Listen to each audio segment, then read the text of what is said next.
అట్టప్పుడు నేను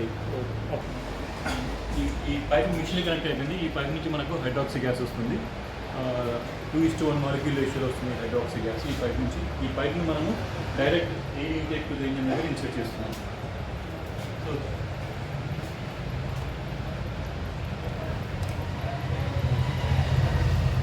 ఇది first connection. First thing, we have to insert the pipe here in direct air intake to the engine. The second method lo ఇది ఒక liquid hydrogen condenser enhancer. దీన్ని మనము vehicle 75,000 kilometres below తిరిగితే 30 ml of energizer ఇవ్వాల్సి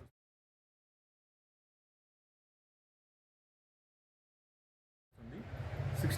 above 75,000 kilometres తిరిగితే 60 ml of energizer దీన్ని ఇవ్వాల్సి వస్తుంది. దీన్ని మనము ఫ్యూయల్ ట్యాంక్లో వేస్తాము. ఫ్యూయల్ ట్యాంక్లో వేయడం వల్ల వచ్చే అడ్వాంటేజెస్ ఏమంటే ఫ్యూయల్ పైప్లైన్ సిస్టమ్, ఇంజిన్ నుంచి మన ఫ్యూయల్ ట్యాంక్ వరకు ఉన్న ఫ్యూయల్ పైప్లైన్ సిస్టమ్ క్లీన్ అయిపోతుంది, as well as fuel injectors clean అయిపోతాయి. సో మనం యూజ్ చేసే ఈ హైడ్రాక్సీ గ్యాస్ వల్ల కంబషన్ ఛాంబర్లో ఉన్న కార్బన్ డిపాజిట్స్ ఏమైతే ఉన్నాయో అవన్నీ క్లీన్ అయిపోయి త్రూ ఎగ్జాస్ట్ నుంచి బయటికి పంపించేస్తాం. సో దీనివల్ల మొత్తం ఈ ప్రాసెస్ వల్ల మనకు వచ్చే అడ్వాంటేజ్ ఏమంటే డీగ్రేడ్ అయిన పర్ఫార్మెన్స్, పికప్ పర్ఫార్మెన్స్ కానీ, మైలేజ్ తగ్గిపోయిన ఇష్యూస్ కానీ, లేదా ఇంజన్ నాయిస్ లెవెల్ వైబ్రేషన్స్ పెరగడం వల్ల వచ్చే ఇష్యూస్ కానీ, ఇంజన్ లైఫ్ స్పాన్ పెరగడం కానీ, స్మూత్నెస్ కానీ, ఇంజన్ నాయిస్ లెవెల్ వైబ్రేషన్ కూడా తగ్గిపోతాయి దీనివల్ల. సో ఈ ప్రాసెస్.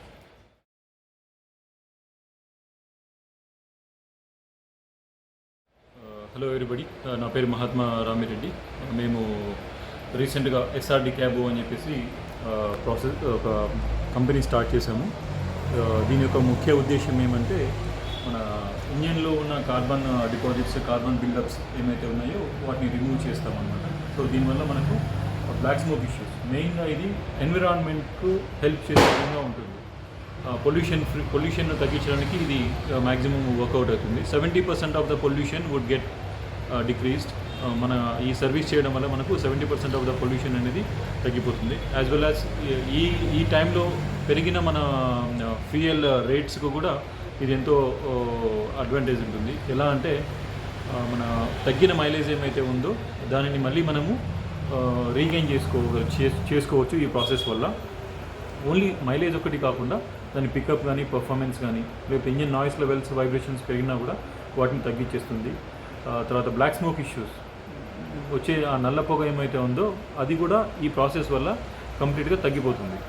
సో ఇంజన్ లైఫ్ స్పాన్ని మనము లిటరల్గా రీమ్యాప్ చేస్తున్నాం, రీవ్యాంప్ చేస్తున్నాం. So it is going to get it's life back to the core. So దీనివల్ల మంచి అడ్వాంటేజెస్ ఉన్నాయి. It is the latest technology. దీంట్లో మనము డబుల్ మెథడ్ క్లీనింగ్ యూజ్ చేసుకొని ప్రాసెస్ చేస్తాము. ఫస్ట్ మెథడ్లో మన దగ్గర ఉంటుంది లిక్విడ్ హైడ్రోజన్ కండెన్సర్ ఎన్హాన్సర్. దీన్ని మన ఫ్యూయల్ ట్యాంక్లో వేస్తాము. ఫ్యూయల్ ట్యాంక్లో వేయడం వల్ల ఫ్యూయల్ పైప్లైన్ సిస్టమ్ మరియు ఫ్యూయల్ ఇంజెక్టర్స్ క్లీన్ అయిపోతాయి. At the same time second మెథడ్లో మన దగ్గర ఒక మిషన్ ఉంటుంది, డీకార్బనైజేషన్ మిషన్. సో దీనికి ఒక పైప్ కనెక్ట్ అయింది. ఈ పైప్ నుంచి హైడ్రాక్సీ గ్యాస్ 2:1 మాలిక్యూల్ రేషియోలో రిలీజ్ అవుతుంది. సో ఈ పైప్ని మనం ఏం చేస్తున్నామంటే direct air intake to the engine దగ్గర ఇన్సర్ట్ చేస్తున్నాము. సో దీనివల్ల ఈ పైప్ నుంచి వెళ్ళే హైడ్రాక్సీ గ్యాస్ ఏమైతే ఉందో అది కంబషన్ ఛాంబర్లోకి వెళ్ళిపోయి వాటిలో ఉన్న కార్బన్ డిపాజిట్స్ను వెట్ చేసేసి వాటిని లూజన్ చేసేసి ఆఫ్టర్ 11 minutes ఆఫ్ ప్రాసెస్ తర్వాత త్రూ ఎగ్జాస్ట్ నుంచి బయటికి పంపించేస్తుంది. సో ఈ కంప్లీట్ ప్రాసెస్లో మనము ఫ్యూయల్ పైప్లైన్ సిస్టమ్ క్లీన్ చేస్తున్నాము, ఫ్యూయల్ ఇంజెక్టర్స్ క్లీన్ చేస్తున్నాము, పిస్టన్స్ క్లీన్ చేస్తున్నాము, air intake, exhaust valves clean అయిపోతున్నాయి, ఈజీఆర్ వాల్వ్ క్లీన్ అయిపోతుంది, డీజిల్ పార్టికులేట్ ఫిల్టర్స్ క్లీన్ అయిపోతాయి, ఛాంబర్ వాల్స్ కంబషన్ ఛాంబర్లో ఉన్న అన్ని పార్ట్స్ కూడా కార్బన్ ఫ్రీ అయిపోతాయి. అప్ టు 70% ఆఫ్ కార్బన్ వచ్చేసి మనము రిలీజ్ చేస్తున్నాం ఈ కంప్లీట్ ప్రాసెస్లో. ఈ కంప్లీట్ ప్రాసెస్ అయిపోయిన తర్వాత మనకు వెళ్ళిపోయిన పర్ఫార్మెన్సెస్, పికప్ కానీ, పర్ఫార్మెన్స్ కానీ మళ్ళీ రీగెయిన్ అయిపోతుంది. ఆ డిఫరెన్స్ అనేది మనకు ఇన్స్టాంట్గా తెలిసిపోతుంది. ఇంజన్ నాయిస్ లెవెల్ వైబ్రేషన్స్ ఏమైతే ఉన్నాయో అవి కూడా క్లియర్గా తగ్గిపోతూ వస్తాయి. బ్లాక్ స్మోక్ ఇష్యూస్ ఉంటే బ్లాక్ స్మోక్ ఇష్యూస్ కూడా తగ్గిపోతాయి. స్మూత్నెస్ వచ్చేస్తుంది, ఇంజన్లో స్మూత్నెస్ వచ్చేస్తుంది. These are the main advantages of having your vehicle decarbonized with SRD cab engine care. ఈ వెహికల్ అరౌండ్ 1 lakh కిలోమీటర్స్ తిరిగింది కాబట్టి మనము ఈ 60 ml ఆఫ్ లిక్విడ్ దీన్ని మనము మన ఫ్యూయల్ ట్యాంక్లో వేస్తున్నాము.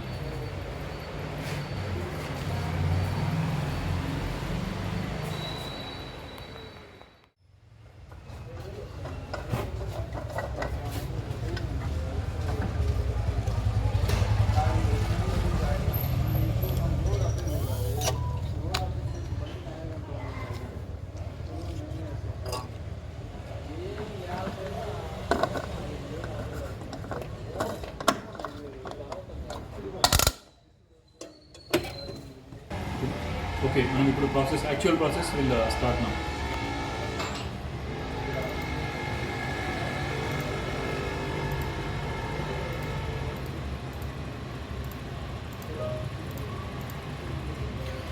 ఇప్పుడు మనం ఆటో సెలెక్ట్ చేసేసుకుంటున్నాము.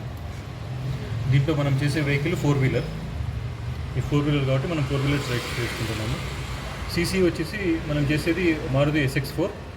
దీని సీసీ 1800 లోపల ఉంది కాబట్టి 1800 సెలెక్ట్ చేసుకుంటున్నాము. ఇది కిలోమీటర్స్ తిరిగింది వచ్చేసి బిలో 1,25,000 కిలోమీటర్స్ కాబట్టి 1,25,000 సెలెక్ట్ చేసుకున్నాము. దెన్ ఇప్పుడు మనము ready for process.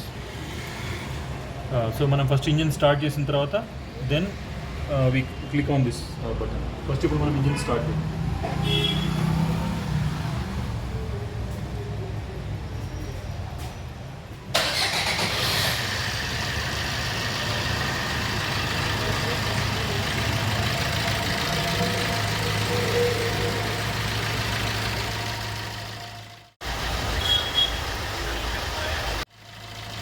Engine start చేశాను. మనము యాక్చువల్ ప్రాసెస్తో విల్ ప్రొసీడ్.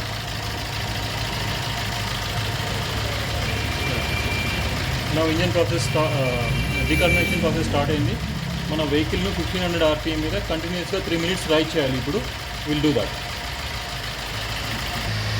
మనం ఇప్పుడు మెషిన్ స్టార్ట్ 100 RPM మీద 1500 RPM మీద కంటిన్యూస్గా 3 minutes రైడ్ చేస్తాము. 1 minute రెస్ట్ ఇచ్చేస్తాము. అట్లా 3 minute 1 minute అనే ప్రాసెస్ కంప్లీట్గా 3 cycles చేయాల్సి వస్తుంది. సో 3 minutes రైడ్ చేయడం, 1 minute రెస్ట్ ఇచ్చేయడం, మళ్ళీ 3 minutes రైడ్ చేయడం, 1 minute రెస్ట్ ఇచ్చేయడం, మళ్ళీ 3 minutes రైడ్ చేయడము. So 3 minute 1 minute 3 minute 1 minute 3 minute కంప్లీట్గా ఈ 11 minutes ఆఫ్ ఇనిషియల్ ప్రాసెసింగ్ టైంలో మనం పంపించే హైడ్రాక్సీ గ్యాస్ ఏమైతే ఉందో అది కంబషన్ ఛాంబర్లోకి వెళ్ళిపోయి వాటిలో ఉన్న కార్బన్ బిల్టప్స్ని వెట్ చేసేస్తుంది. వెట్ చేసేసి లూజ్ చేసేసి వాటిని after 11 minutes of processing time తర్వాత రిమైనింగ్ 19 minutesలో త్రూ ఎగ్జాస్ట్ నుంచి యాజ్ పార్ట్ ఆఫ్ కంబషన్ ప్రాసెస్లో త్రూ ఎగ్జాస్ట్ నుంచి బయటికి పంపించేస్తుంది అనమాట. ఇన్ 5 flush countsలో in the remaining 19 minutes. Total processing for this vehicle decarbonization for this CC engine is 30 minutes. ఈ సీసీ వచ్చేసి 1800 cc లోపల ఉన్న వెహికల్స్ అన్నిటికీ మనము 30 minutes ఆఫ్ ప్రాసెస్ చేసుకుంటాము. 1800 cc అబవ్ ఉంటే 40 minutes ఆఫ్ ప్రాసెస్ టైం పడుతుంది.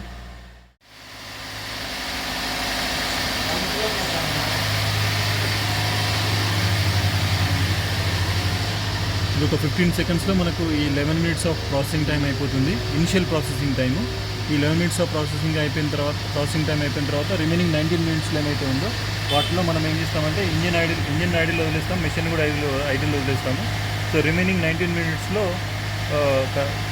మెల్ట్ అయిన కార్బన్ డిపాజిట్స్, కార్బన్ బిల్డప్స్ ఏమైతే ఉన్నాయో త్రూ ఎగ్జాస్ట్ నుంచి ఇన్ 5 flush countsలో బయటికి వెళ్ళిపోతుంది.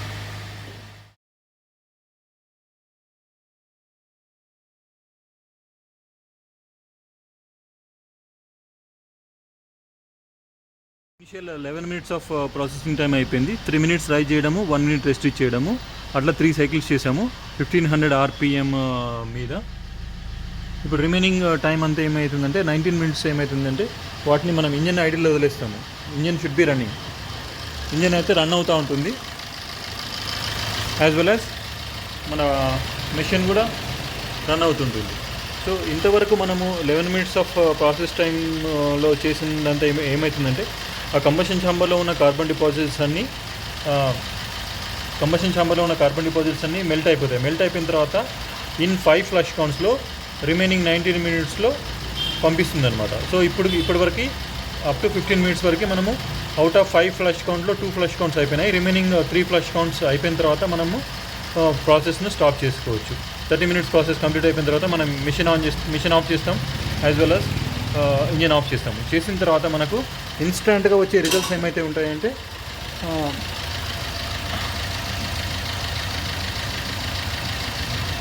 ఇన్స్టెంట్గా మనకు వచ్చే ఫస్ట్ రిజల్ట్ ఏమవుతుందంటే